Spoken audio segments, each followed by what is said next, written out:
Good afternoon and welcome to Tokyo on Fire. Today is June 19th, 2015. My name is Timothy Langley. Today's burning issue is religion in Japanese politics. Are there religious organizations in Japan that exert an influence on Japanese politics? Are religious organizations strong? Are they well-founded? Do they proliferate throughout Japanese society? We're going to examine these issues today and see what kind of things we might be able to come up with. You can post comments and recommendations to us at comments@TokyoOnFire.com. You can also send messages to us via Twitter at #TokyoOnFire. Our podcasts are downloadable on iTunes and obviously available on YouTube. Today I'm joined by my co-host, Michael Chuchek. Michael Chuchek is the well-known author of the foremost blog on Japanese politics in English. It is entitled Shisaku. He is also an adjunct professor at Sophia University teaching politics. Today we're going to be talking about religion in Japanese politics. There's a lot swirling around here. It's not quite a burning issue, but it is an issue of continuing importance, and the influence of religious organizations or religious-like organizations is rather obvious if you're an observer of Japanese politics. It's really obvious, but it's also been something that nobody's wanted to talk about, and still, in some instances, still don't want to talk about. And that has to do primarily with the organization that backs the main coalition partner of the LDP, the ruling party, the party known as Komeito, the Clean Government Party. There's also some reticence to talking about Mr. Abe's own religious, if not background, at least his agenda that seems to be there, that people have really avoided talking about for the most part, and really should be brought up in a more obvious and in a more clear fashion. Okay, well, before we get into the nuts and bolts of it, let's talk a little bit about the religious organizations that just exist in Japanese society, where they came from. Are there Christians here? Do the Muslims exert any sort of influence in this country?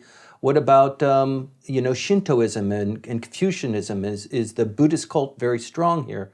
Let's just talk a little bit about that, if you don't mind. Well, we can. I mean, in a general sense, sure. We can. Let's just start off with that. There is an indigenous religious tradition which is called Shinto, the way of the gods, which has all kinds of different manifestations and is divided into hundreds of different kinds of subsets, each worshiping some kind of religious sacred either object or a sacred space, or even the spirits of deceased people that are considered to have become holy. And they're kami, the gods, is the way that's translated. But gods is a little bit, it's a little bit presumptuous. Kami just means exalted beings. A spirit. Yeah, and a spirit, and it can be in a stone, it can be in a tree. Mount Fuji. Mount Fuji is an object of veneration. And there are shrines to the cult of Fuji.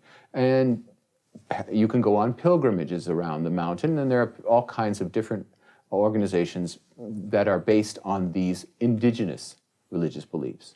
But in the just around the turn of the millennium, around the year 0, was the first arrivals of Buddhism in this country. It didn't really catch on until sometime around the 5th century. But at that point, the set of nobles that eventually became the imperial house very much used Buddhist religion to justify and legitimize their rule. And it has been a part of Buddhism has been a part of Japanese society ever since. So we have the two mainline traditions. Shintoism and Buddhism. Shintoism is somewhat akin to what you might think of as a Native American religion, which is worshiping things and running brooks and the flying bird. And an obsession primarily with purification, clean bodies, clean minds, whereas Buddhism is the escape from this mortal coil or some kind of salvation. Well, Buddhism has precepts, it has followings, it has written things that you're supposed to do to lead an enlightened life. Well, it certainly has the sutras, that you have a body of logic, a body of religious texts, a whole corpus. When that came in, the Shinto side developed its own set of practices and texts to match this new introduced religion. But throughout most of Japanese history, these two different traditions blended, and that you would have inside Buddhist temples a shrine, or inside shrines Buddhist temples. And there are many, many sites in Japan where they're called gongen, where the manifested deity is both Buddhist and Shinto. It just depends on which approach that you want to take to it. That ended with the Meiji period. In the Meiji period, the attempt to establish the emperor as the center of the government required, at least in the Meiji oligarchs' minds, that the two traditions be separated. And in what was basically the equivalent of the cultural revolution that occurred in China, the two religions were separated. And there was a vast destruction of religious artifacts and religious icons and religious traditions that had blended these two things together for centuries. That then was these two separated religions, with Shinto now the way of the gods, which has the emperor at the center of it, became the mainline government program. And indeed, it was called State Shinto, where there was government support and government participation in these religious acts, with everything focusing on the emperor himself. And that institution was seen, when Japan lost in World War II, as having been one of the primary reasons, one of the culprits for the aggressive military posture of Japan. And so the state Shinto was abolished, and Shinto shrines were set aside as private corporations for the first time, whereas before they had been part of the government apparatus, they are now separated. And indeed, the Constitution, American written, Article 20, sets aside for the first time in Japanese tradition the idea that religion has no place in politics and in government. And it's written there very clearly that they cannot engage, religious organizations cannot have governmental or political power. That's where we stand with the basic religions. Now, in the Meiji period, with the turmoil and the changes that came with rapid industrialization, rapid urbanization. It was called a restoration. It was a revolution of sorts. It was a revolution of sorts that in the great economic and political boom that happened in the period after the Meiji Restoration, appeared what are called the new religions. And it's these new religions that started out, basically, they really caught fire after World War I. These things are the political actors. Even though the Constitution that we have now says that religion and politics should stay separate, the new religions, these which are based on one branch of Buddhism called Nichiren Buddhism, which is a native branch based on the teachings of a great Japanese Buddhist saint, Nichiren. All these new religions that popped up, they all play a part, and they all have become incredibly important in the present cabinet. Well, going back several hundred years, I mean, there was lots of warfare in the capital of Japan, in Kyoto, where these different sects would battle one another for power and control of what was then the monarchy. Yeah, well, there's certainly one of the things that probably blows people's minds is that in Japan, we had armed monks.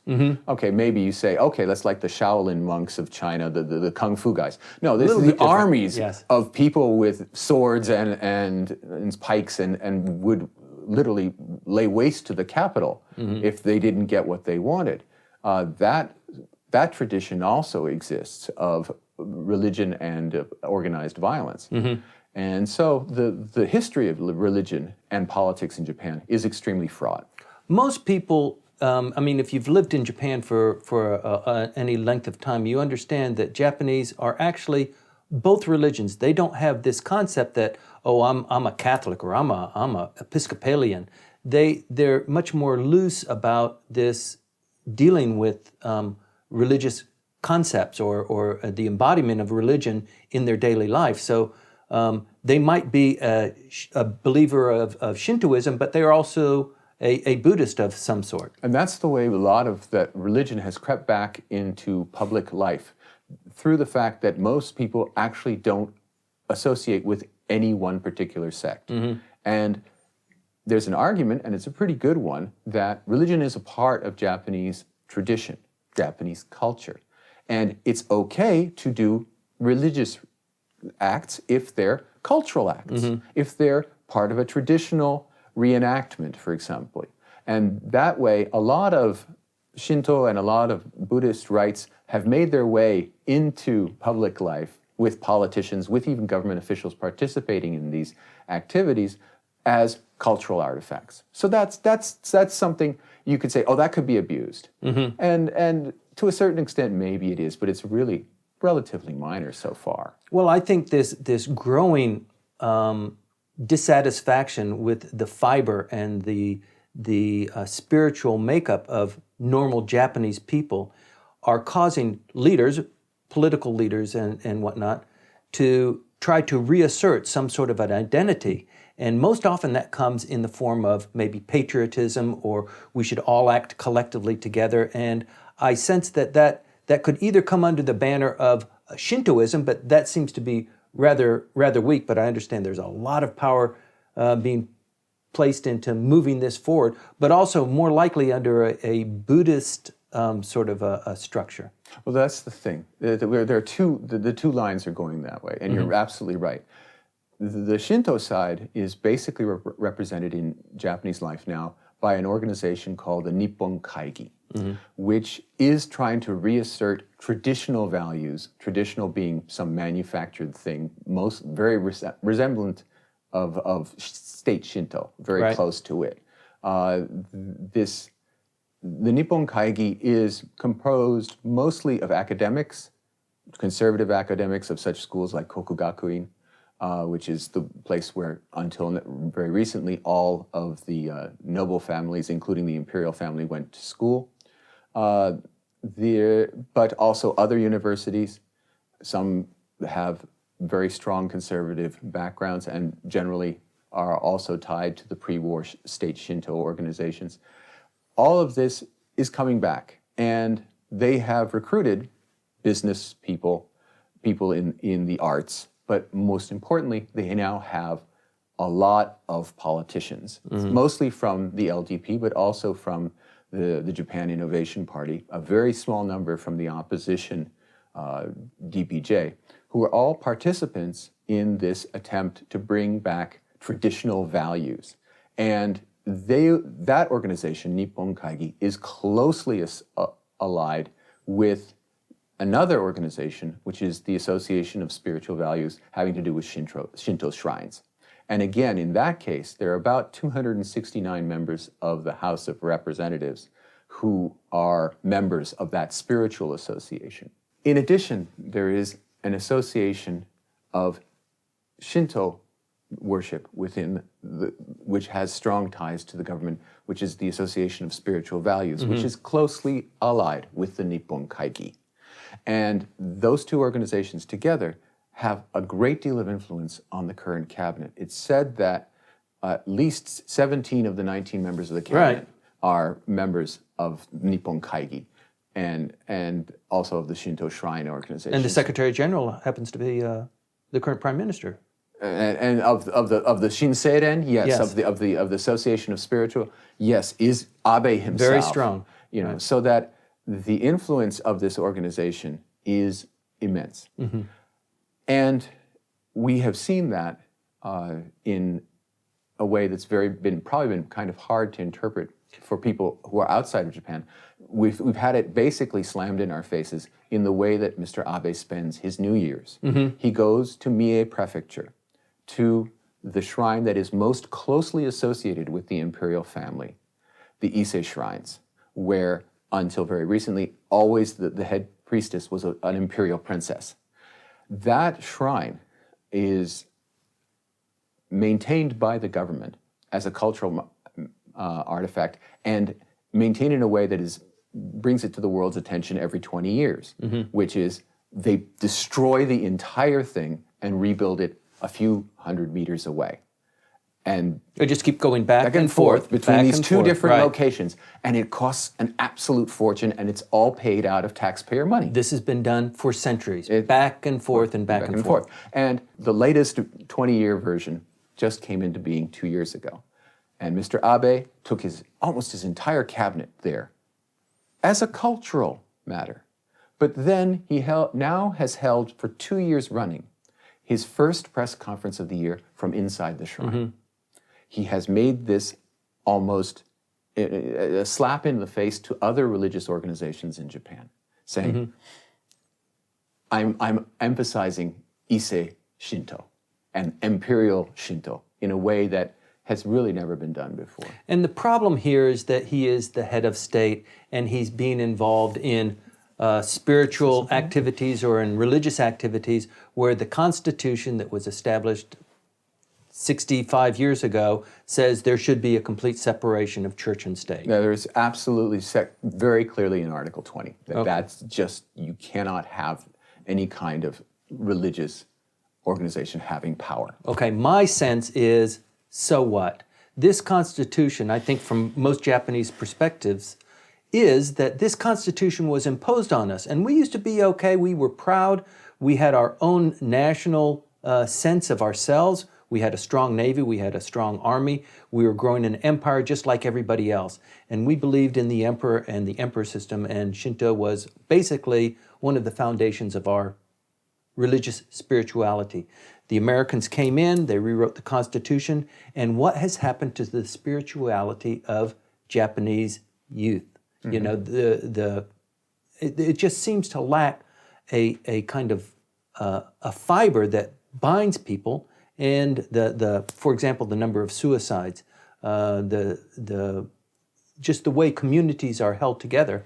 I think most Japanese miss that, and they understand that since this has been kind of taken away surgically from them, they're looking for some other alternative, or maybe a return to what they felt they had and what was one of the strengths of the Japanese nation. Okay, fine. I'll accept all of that. Just keep it domestic, okay? If you want to do that at home, fine. But that's not what Mr. Abe has done. Just this year, just a few days ago, he selected Ise as the site of the next G7 meeting. That's right. Big deal. And that was a dog whistle to all of his conservative Shinto followers. Yes, we're going to have the leaders of the world come and pay homage to the imperial shrine there. Or they'll think they're visiting, but since visiting is the same as paying homage to the god there, there's not any way to differentiate it. You don't. It's not like you're facing left or facing right, and that means you're not respecting what's going on. You're going to be there, and that is just, that's really picking sides, because in Japan, there's Shinto is just the basic cultural background of spirituality. But there are serious contenders for the people's values and also for religious affiliations. And that brings us to the new religions and their Buddhist-derived traditions and their political significance. And let's start with the biggest one of all, the Soka Gakkai, the Society for the Increase of Wealth. Sounds nice, it sounds like something you want to be a part of. And it started out basically as a gakkai, as indeed a study association. But then under its third president, Ikeda Daisaku, whom a lot of people don't even say his name, they just say Hachioji, they say the city where he's in, because he is an amazing force behind much of what is happening in Japan. Ikeda Daisaku aggressively expanded the membership from maybe 1 million in the year 1960 to close to 8 million in 1970. Over 10, just recruiting people, proselytizing, bringing them into the religious organization. This was a time, again, of disorder when in Japan's economic development, factories were opening, there was the establishment of a lot of businesses. It was the time of the 10% per year growth period. It was huge. And hundreds of thousands, millions of people moved from the rural areas to the central cities. And they were deracinated, they did not have connections. Disassociation. They were alienated, And the Soka Gakkai took advantage of this disassociation, this alienation, and recruited for its membership millions of people. And at the same time, did something that got it immediately into trouble. It started running candidates. And eventually, in 1964, established its own political party in seeming complete, in just mocking violation of Article 20, the Komeito, the Clean Government Party. And it was indeed through those political actions that Ikeda himself was arrested and tried and put into prison. This kind of activity made them the enemies of established political parties in the 1960s and 70s. Then in 1970, the party and the religious organization ostensibly split ways. And the party has since been trying to move from where it was, which was a very almost left. You would have to say that its main competitor was the Communist Party of Japan, Japan Communist Party, which was going after the same people, the same alienated urban or suburban people who had no organizational strength and needed to join something to become part of the Japanese society. To communize, make them feel a part of their community. And if you ever talk to Komeito people, they absolutely hate the communists because they're fighting for the same votes. As the Komeito moved right and has been moving right consistently for all these years, it participated in the overthrow of the LDP in 1993. It was one part of that coalition.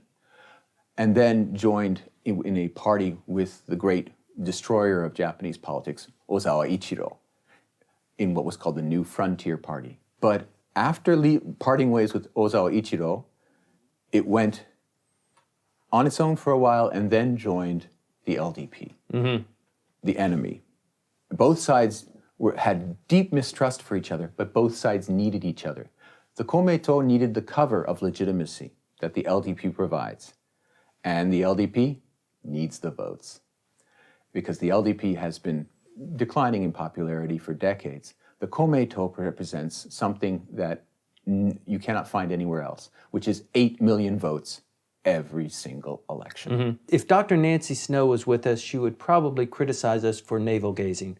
But this is intensely interesting, and the impact of everything that you've said, it really rolls out into a situation that we have today, a kind of a soup of political forces at battle based on some sort of a religious foundation. It certainly makes it very interesting in terms of where the Komeito is going to go on any issue. The Komeito provides the votes in the House of Councillors that the government needs in order to be able to pass any legislation it wishes. Yes. It's the Komeito that gives the government that extra bit of power that makes the opposition parties basically irrelevant. As long as the Komeito, but more importantly, the Soka Gakkai that's behind it, and more importantly, the women's division in the married women's division in the Soka Gakkai, the most powerful part of that organization. As long as they can be convinced that a policy is okay, it's going to pass. And it's getting to that point, which is the crux of most Japanese politics today. Okay, I think if most people are listening to this conversation, or maybe they just tuned in, they might get the impression that Soka Gakkai, the Komeito, is really the organization and it's really throwing its weight around. It's perhaps growing a little bit. Where does that leave the Shinto part of it? Because it doesn't seem, I mean, like you said earlier, it's somewhat under the covers. It's not really exposed. It's not quite a taboo, but you don't really talk about it very much. You don't read much about it. And I think that this pent-up energy for a spiritual foundation is really starting to grow. And I think that is one of Prime Minister Abe's objectives, is to revise the Constitution, to take these shackles off of the ability of the Japanese leadership to define what is spirituality in the Japanese context? I think that there's a lot underfoot here. Well, there certainly is this within the Abe branch or Abe blend of LDP ideologies, this concept that the citizens that we have are not the citizens that we want. We need to change the Constitution. That defines the citizenry. We have to change the education system. And they certainly have a tremendous interest that until now, because they've had a focus on the economy, that they have not pushed their cultural agenda. Probably robbed the energy from other aspects of what would be considered a Japanese culture too. That's right. But if you look at the Minister of Education, Shimomura Hakabun, that is a man who is very definitely interested in values, very definitely interested in traditional Japanese values, and who has held back.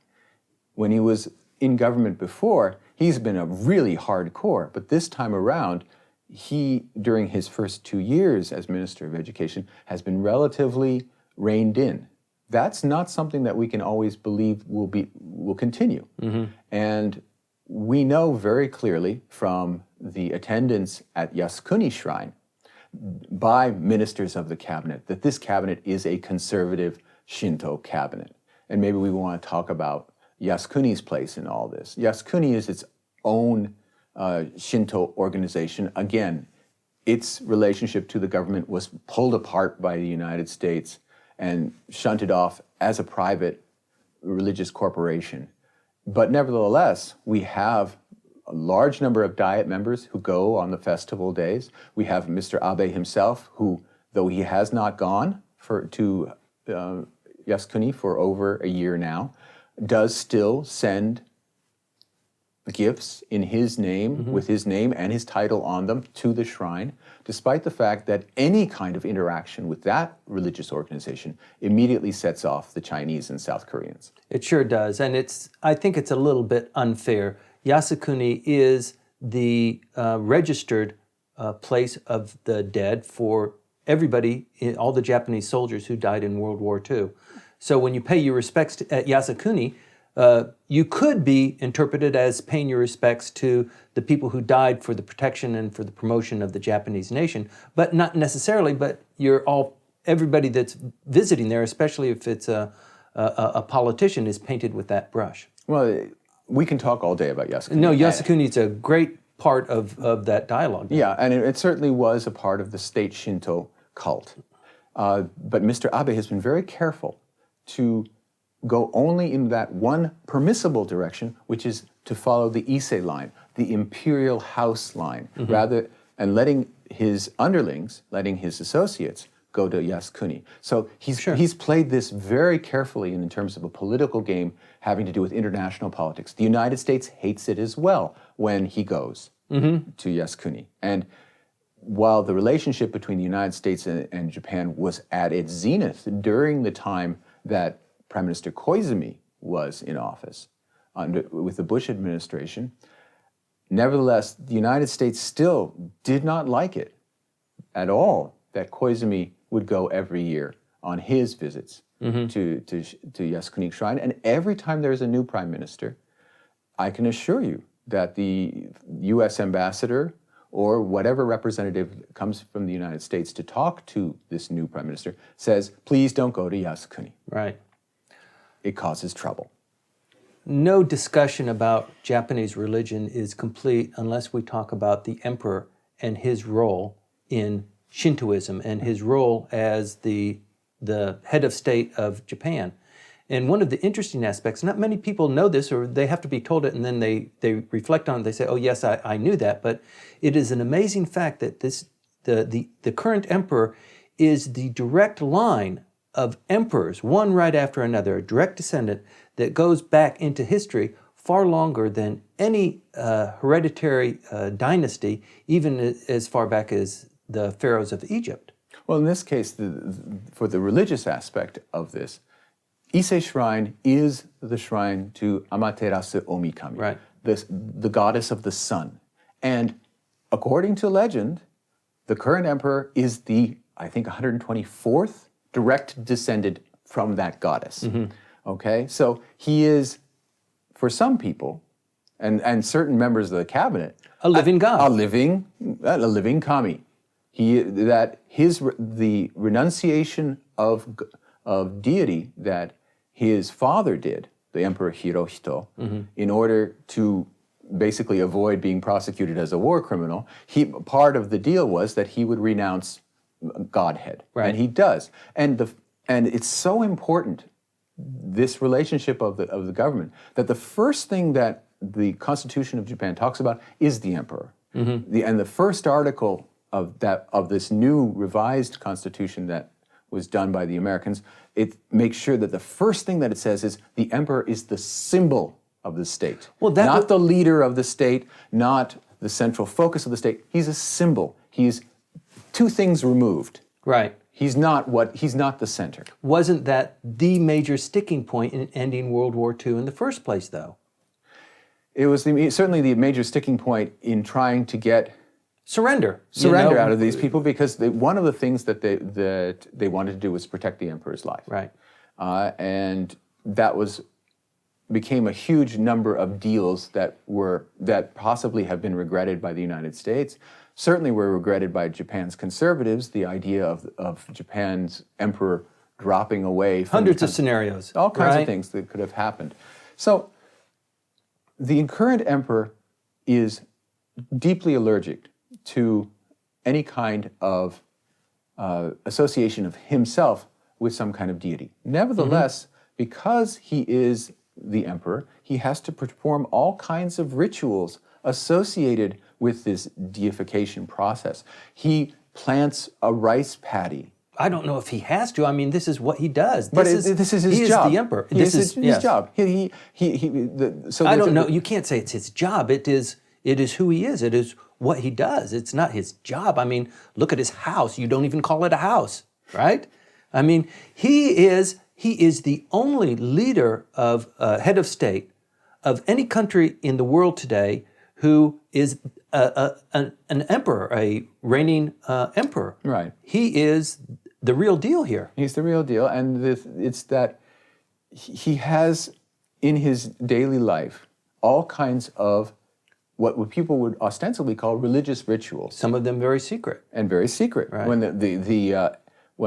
an emperor takes on the throne, they do a lot of things behind closed doors that nobody knows anything about, that have something to do with the hocus pocus magic of becoming an emperor. And certainly if there's hocus pocus, then it's not the secular world. We're talking about the sacred world. Well, hocus pocus, I mean, we don't do that. No, we don't go through all these kinds of different gestures and mea culpa, mea maxima culpa. I think it is just fantastic. This emperor is, I mean, yes, in the Constitution, he has renounced his deityship. But to most Japanese, I don't think that really carries a lot of water. No, it doesn't matter. Well, we'll see how it goes. The current emperor and his son are both deeply committed to their role as secular symbols of the state. Beyond them, going to the second son, Akishino, and also to the heir to the throne, the young boy, who knows what he's going to become? He's still only an elementary school student. But for now, what we're looking at is the possibility of a clash with Abe's actions and a lot of people in Japan. A lot of people in Japan like the tribal aspects of certain rituals. They certainly love the Ise Shrine destruction and rebuilding thing. Some people complain about the cost, but for most of the time, it's really cool that we are maintaining this tradition that's been going on for millennia. But at a certain point, there's going to be some kind of crisis. And it certainly is, I think we're going to get there with this G7 meeting, that it was entirely unnecessary to put it in Ise. It's a definite choice on Abe's part.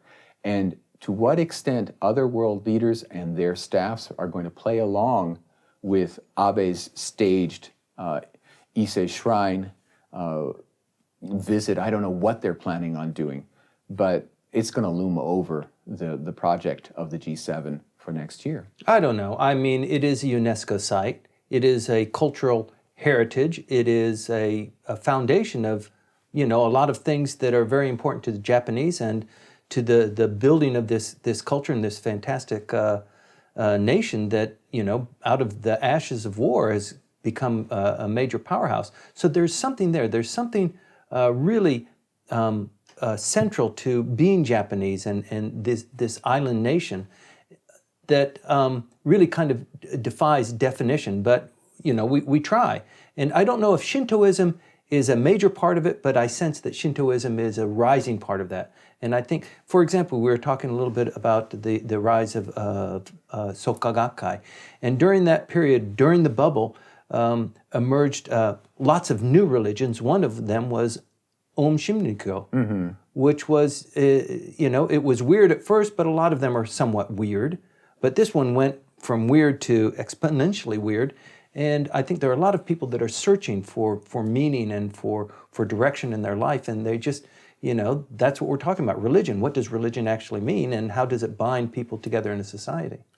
Well, Aum Shinrikyo, which really doesn't have, unlike most religious organizations, it really doesn't have a translation. That's what we always call it. And if you see reports, it's always called Aum Shinrikyo. This organization became a murder cult. It specialized in gas warfare. It gassed the city of Matsumoto, trying to kill judges, but what it did was kill a whole bunch of people who were just living in the area. And then, most famously, on March the 20th, 1995, they used sarin gas on the Tokyo subway system, killing, I think, 12 people, but poisoning at least 3,000 in what was, until that time, the largest mass terrorist attack ever carried out on the planet. It has now, of course, been superseded by 9/11.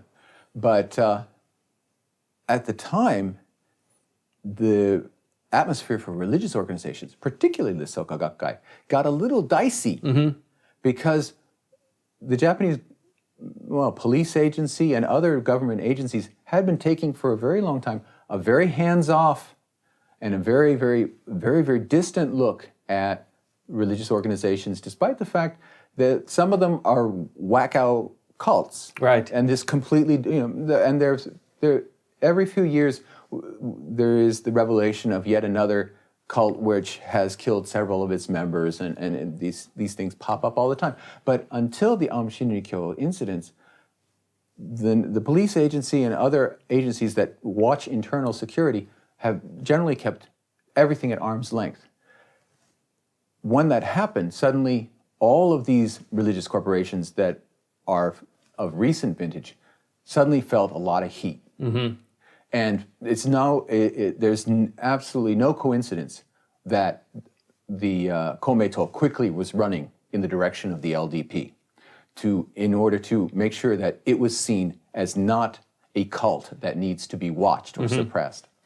But beyond that, there are, within the government and supporting the government and imposing the government, there are other religious organizations that are competitors to the Soka Gakkai, competitors to the Shinto revival that we're seeing.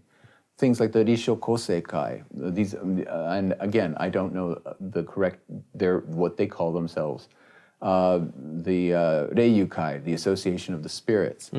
These Nichiren Buddhist organizations were, for the longest time, the ground troops of LDP election campaigns. Now, they all left when the Komeito moved in. They have since been, until very recently, they were the ground troops of the DPJ, the opposition, and provided them with a lot of their organizing power so that the DPJ, one of the reasons it was so quickly powerful was that it had the religious groups in addition to the labor unions that supported the party. A lot of floaters, a lot of floaters and seeking direction. And that relationship hasn't paid off for the DPJ. Apparently So that the LDP under Abe can go fishing all over the place for support in these organizations that do have strong affiliations and do have strong, very powerful organizations. If you go around Tokyo and you look, there are these organizations have gigantic headquarters. If you go to the Reiyukai, it's like something off of Coruscant in Star Wars, the home planet, this gigantic It's pyramid. in Kamiyacho. Yeah, it's a huge turtle-backed roof that's with just the beautiful. 2 rings on the top. Yes. You Yes. say, what the heck is that? And you start going to yourself, dun, dun, dun, dun, dun, dun, dun, because it looks like it's right off the set. It sure does. And there are all these different organizations, and they all have their association, despite Article 20. They have all these associations with the various political parties. Well, it's not going to go away. One of the great foundations of power for Komeito is, like the Mormons, people who belong to Komeito actually tithe. They contribute to the organization, and so they are very powerful.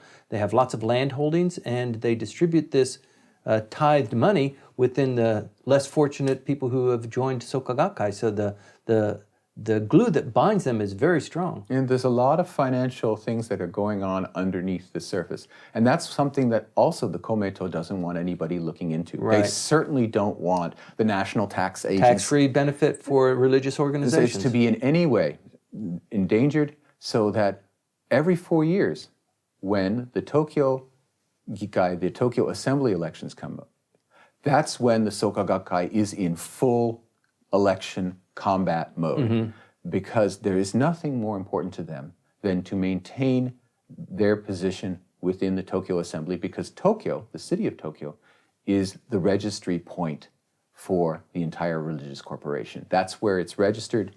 That's where, if there's any kind of investigation, it has to come from the Tokyo government. The Soka Gakkai and Komeito, they don't, one of the things you can always say is that April, every 4 years, we had the local elections this year. 4 years from now, in 2019, we know that the Komeito will say to the LDP, no general election this year. Understood? And the LDP will go, understood. And they'll get their way. And they'll get their way. Let's talk just a little bit about, before we wrap this whole thing up, other religions that exist that are in contention or have any influence in Japanese politics or the sway of things that are happening that carry any influence at all. Well, the Christianity, unlike on the Korean Peninsula, is almost non-existent. 1%? Yeah, 1% and maybe 2% if we put Catholics and Protestants together. Very small effect. There has been at least one prime minister who was a Christian, maybe 2 or 3 who were believed. A couple of ministers? Well, certainly. I mean, the one that comes to mind is currently the finance minister, Aso. His Christian name is Francisco, so it's Aso Francisco Taro. And there has been 1 or 2 Protestants also, but otherwise they're not very important in terms of electoral politics. And they don't really exert any sort of influence politically. Yeah. As for Islam, it is becoming a larger and larger force within Japan, basically because of immigrants from South Asia, Right. India and Pakistan. Malaysia. And Malaysia, yes, you are certainly seeing a lot more women on the street with the hijab than, and they look as though they're South Asian or Southeast Asian. We do not have here in Japan yet any from the Middle East or from Turkey or from those places. Though the one largest mosque here in Tokyo was built by Turkish interests. So, and it's a beautiful place. Yoyogi Uehara is where it's located, and you can see it from quite a distance away. And it's integrated very much into the urban landscape. But certainly, South Asians have brought Islam to the forefront, and Southeast Asians are causing a real, not a stir, but a lot of interest because they represent tourist dollars. Or in this case, ringgit, or any of the South Asian currencies. These people are coming in increasing numbers, so that now you see on the evening news more and more often mentions about halal. Right. Halal is hugely Important now. hugely popular these days. So, isn't it? nobody knows what kosher is here, Right. but they certainly know what halal is, and arranging hotel rooms, arranging conference rooms with a niche pointing in the direction of Mecca, having halal catering, halal hotels. All of that is becoming a huge business here in Japan, and it has raised the awareness of Islam in a way that is very positive. And because they're bringing their money, they're bringing their business here. Right. So politically, it really is a two-horse game. It is Komeito, and it is, for however you want to define it, the Shinto element of Japanese... Shinto revivalism, let's call it. Mm-hmm. Yeah, those are the main thrusts. But nevertheless, religion has a part to play. And it's mostly a positive part, even though it's supposed to be kept at arm's length. Mm-hmm.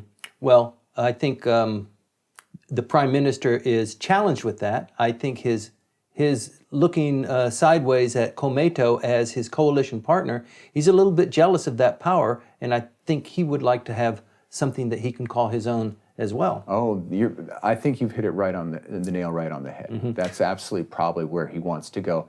Whether he'll get there in an advanced industrial society or post-industrial society, I'm not so sure. Okay, so just to tie this up, we've got the next big event in the political landscape is the election of the upper house. That'll be next year. And I'm wondering what your take is on the influence of religiosity or the Komeito pull on this very important election. The House of Councilors, what the deal is in that is that the DPJ, the main opposition party, has its last big block of seats up for election in 2016. The LDP and the Komeito together would like to seize a lot of those seats. The LDP by itself can't do it. It needs the Komeito and all of its 8 million votes that it can muster in order to pull back from the DPJ the proportional seats that it's holding. They really want to do that. They'll stick together to get to that point. And once they do that, then the coalition of the LDP and the Komeito get very close to the magic 2/3 number in the House of Councilors that you must have if you want to amend the Constitution. That goal is in sight with this 2016 election. And so we're not going to see, unless the administration makes a huge mistake, we're not going to see policies that really challenge the alliance between Abe and his Shinto followers and this new religion based on Buddhism, the Soka Gakkai, and its organization, the Komeito. A great analysis, because that tells people who are watching this that although there might be fights back and forth in certain battles, it's going to be relatively safe because they want to be kissing buddies until this election. And neither of them... And after it, too. Well, and certainly after it. But neither one of them is going to rob one so that they can... they need to parcel it out. They need to be careful about what candidates they put in what districts and make sure that the coalition moves together as a unified force. And if the last 15 years of coalition have not shown anything, it's that they can do that. Mm-hmm. And they stick through with each other through thick and thin. In 2009, they got wiped out. Both sides. The Komeito lost every single district member. The entire leadership group, 9 members of the top leadership wiped out of the Diet. And yet the Komeito stayed with the LDP, despite it having suffered huge losses politically for having done so. Thank you very much, Michael. It's always a great pleasure talking to you about these issues. Today's burning issue has been religion in Japanese politics. If you'd like to participate in this conversation or post comments and recommendations to us, there are several ways you can do that. You can send tweets to us at #TokyoOnFire. Comments can be either posted directly into the comments section, or you can send them to us at comments@TokyoOnFire.com. You can also download our podcast on iTunes. My name is Timothy Langley. Thank you very much for joining us. Tell your friends about the podcast. See you next week.